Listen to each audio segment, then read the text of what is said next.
The president sticking to his view climate change is just as great a threat as terror, if not greater. Mr. Trump should run back a tape recorder on some of the stuff he said. Look, here's what we know. 99.5% of scientists in the world say this is a really urgent problem. And John, urgent problems usually mean spending a lot of money. Is that where it should be spent as opposed to terrorism?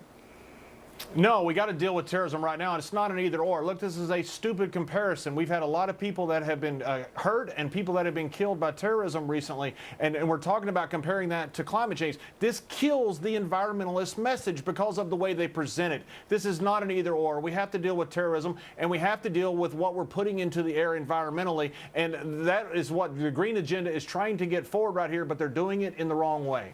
Jonas? Well, first of all, you don't have to spend money in theory to fight global warming. Elon Musk this week said you could actually get rid of income taxes essentially and have just carbon taxes, and that's revenue neutral.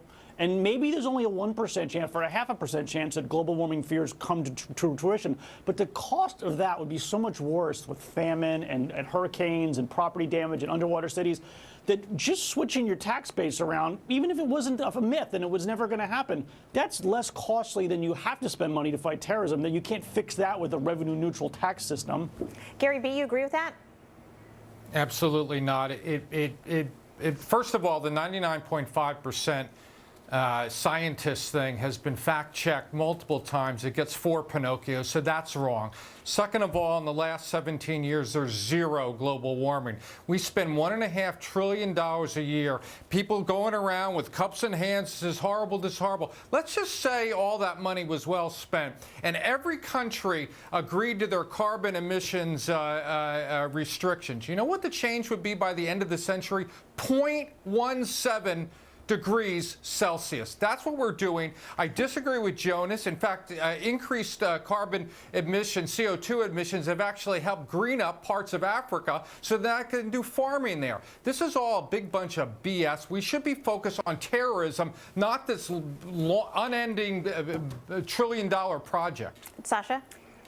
I am just flabbergasted, Gary B. I don't understand why they have a problem with the fact that climate change is I have a problem when people don't understand the facts, and I just presented those to you. Okay.